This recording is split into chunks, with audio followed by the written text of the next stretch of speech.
Who will you be at the end? When the horns of your forefathers call you home? At the end of the road that every man must walk, will you stand up for what you believe in? What will be your legacy? How shall your children remember you? For your sword or for your heart? Every man, elf, dwarf, and beyond asks themselves this question once in their life. As I tell you this story, my beloved listeners, I want you to think about that.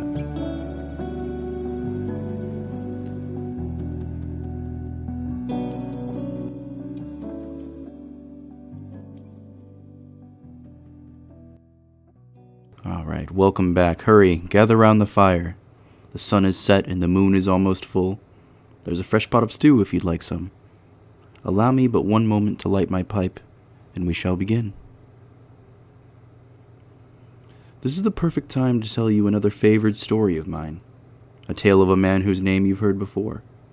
A man dedicated to the light of Arcadia. The Pale Knight. Aeryn has fought dragons and beasts, but the paladin's true strength lies not in his sword skills or his magical gifts, but in his compassion. And so our story begins not in the grandest castles or mountains of Arcadia, but the farmlands of Arcadia. Our hero has journeyed many miles since last we heard of him. His feet have carried him as far as they could muster. His mind tired and heart weary, Aeryn needed but a place to rest for the night. Even a legendary knight has his limits. The rain had begun to fall on the farmlands. This would prove a blessing for the growing season. He had hoped the commoners here would have a bountiful harvest. But as the sun set and the winds grew, his armor had begun to weigh him down now. With every drop that fell, he felt his legs waver. It had been days since last he rested. Just past the trees, he spotted it. A small barn. The roof was riddled with holes and smelled of livestock, but he did not care. Removing chunks of his armor, the paladin collapsed in a pile of hay due to exhaustion before even completely removing it. In his deep slumber, he only dreamt of one thing: the mountains back home. Watching the sun set across the tops of the snow-covered range, he remembered his mother, her smile as they ran through the fields. When he awoke, the paladin found himself wrapped in a warm blanket. The sun poking through the hole in the thatch roof of the barn, he groaned in pain. His body was on fire as his muscles ached, but the rest had done him some good. "You're finally awake, mister," a young boy exclaimed. Rubbing his head, Aeryn lifted himself to realize he was only in his tunic and trousers. Clamoring for a moment, he noticed his armor neatly stacked in the corner of the barn. "Apologies, we meant no offense, but I took the liberty of removing your armor while you slept. I imagine rolling around in that clanky stuff isn't much comfortable." "You must be tired from your travels, young knight." Aeryn held up a hand to shield his pale blue eyes from the light. There stood a boy no older than 12, and a man who was likely his father. Standing 6 feet tall with brown hair and a beard, his stature indicated he was probably a hard-working farmer. "It is I who should be apologizing. I fell asleep in your barn, after all." "It's all right. You looked half dead when we found you. I figured you needed the rest. Come get some breakfast in the house. My wife has got some eggs and sausage cooking."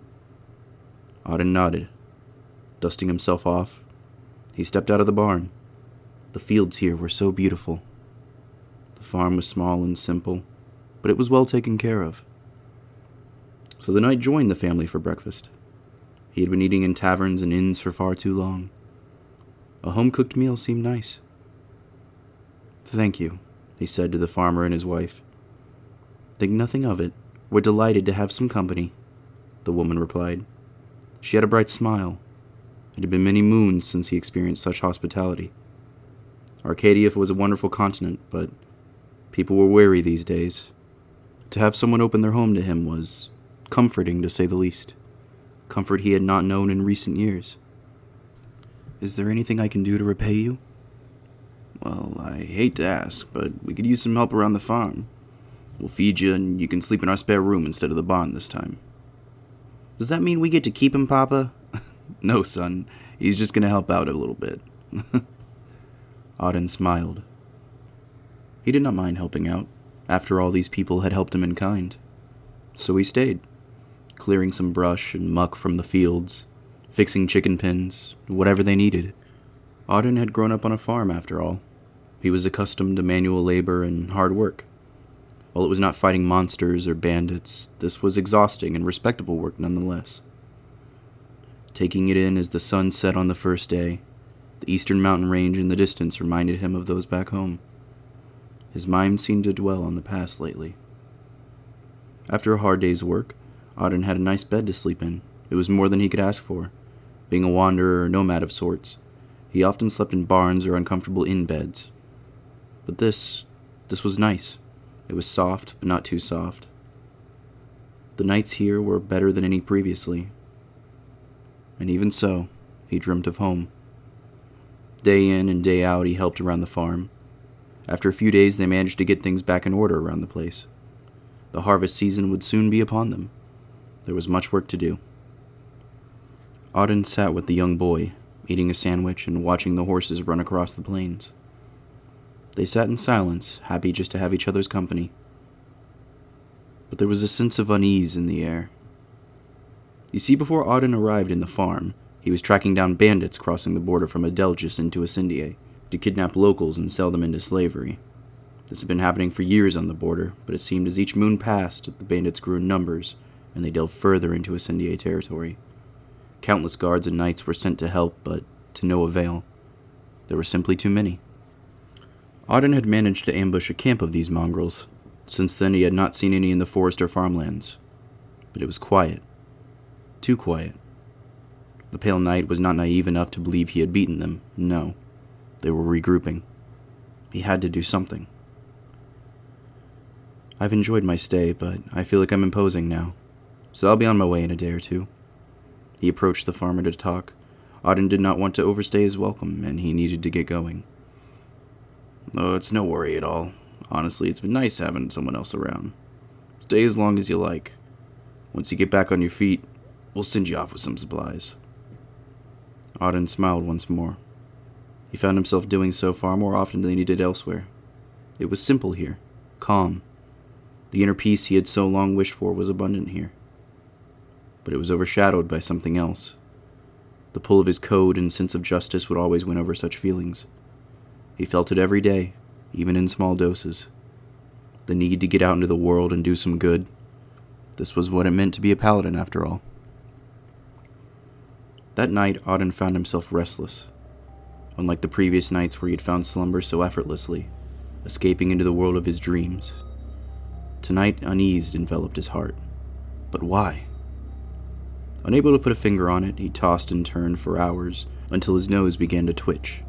Smoke. There was smoke in the air. Rustling downstairs and the breaking of a vase or something glass pierced his ears. Leaping out of his bed to look out the window. The barn was set ablaze. Grabbing his long sword, the paladin opened the window before leaping out of it from the second floor up. Landing in the dirt, he heard screaming, echoes of cries. It was the farmer's wife. Running to the front of the house, he watched as she was dragged across the front yard. Meanwhile, her husband was being overwhelmed by a group of men. Bandits. Not just any bandits. Sturmland slavers from Adelgis. Taking a deep breath, he did not hesitate. Dashing past the woman, he felled her, capture her with a single strike. Twirling through the air, he kicked off the ground once more before unleashing a series of slashes at the bandits who assaulted the farmer. With a swift flurry, they were all defeated in an instant. The farmer could see it in Auden's eyes. Conviction. An insurmountable will that only the strongest warriors could summon. In the distance, the knight spotted a horse rider. A scout. The rest of the slavers would likely soon arrive. "Where's the boy?" he asked, clutching his blade. He's hiding in the cellar," the man stuttered. "Good. I do not wish such violence on young eyes. Quickly, muster your strength and take your wife inside." "What's going on? Didn't you defeat them?" The farmer stumbled to stand, running over to his wife. "I beat the first wave. There will be more once they realize their first party was unsuccessful. They'll ravage the farmlands relentlessly and without mercy until they take their fill of prisoners and slaves." But you'll stop them, right? Aeryn stood for a moment before turning to the man with a determined smile. Of course I will. This was a hero's smile. Even in times of such sorrow, he managed to conjure up a smile. First thing was first. The barn was set ablaze. If he did not act quickly, the fires would consume the crops these people worked so hard to cultivate. Dashing to the barn with his sword, he summoned a powerful light within it. Positioning himself so that what he was about to do would not harm the fields, he swept his blade with all of his might.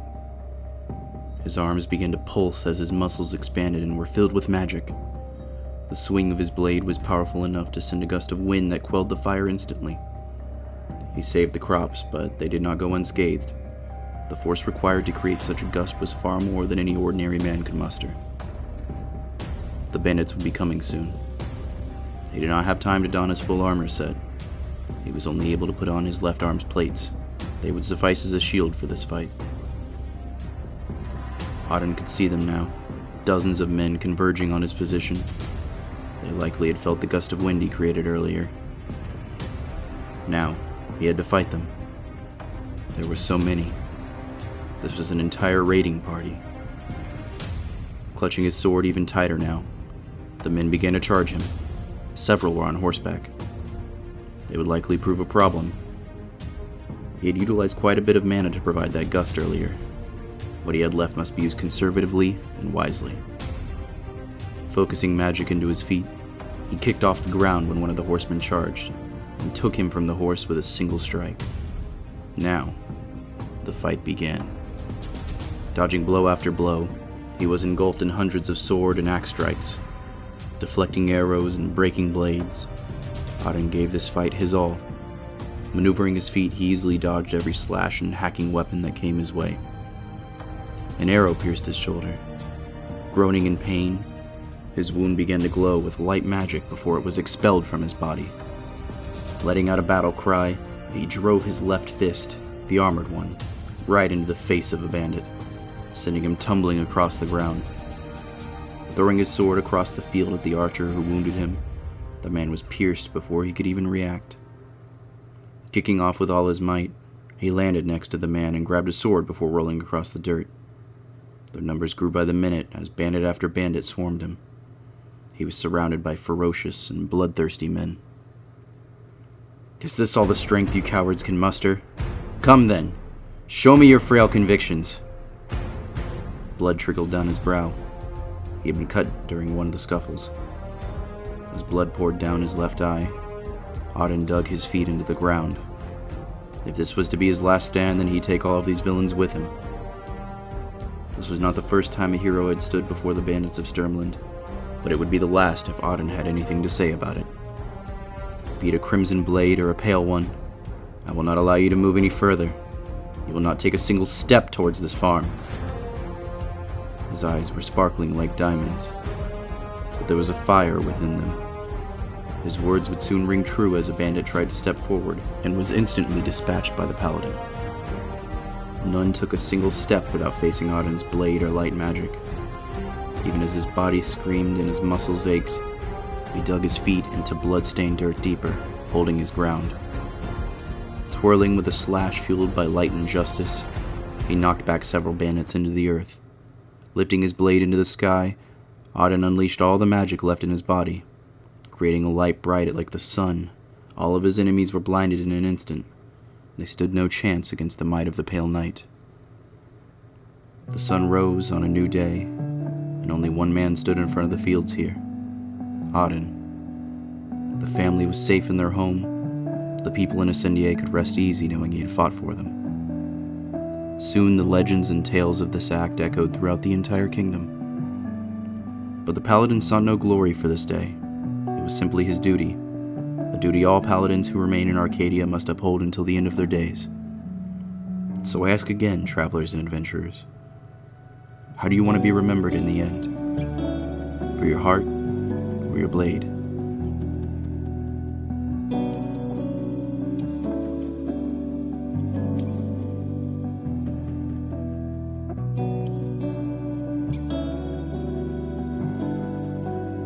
Thank you for listening, and as always, like, comment, subscribe, you guys know what to do. I apologize for missing a week's upload. As such, I will not only be uploading this Tales of Arcadia episode, but a History of Arcadia episode will also drop this week. Please check out our most recent episodes of Tales, Mists of Dread, and The Crimson Queen. If you'd like to see some of our other work, follow us on Poems and Embers on Facebook for updates and other stories. You can find the link to my book, Wings of Heaven, down in the description below as well, so thanks again, and good luck on your own travels.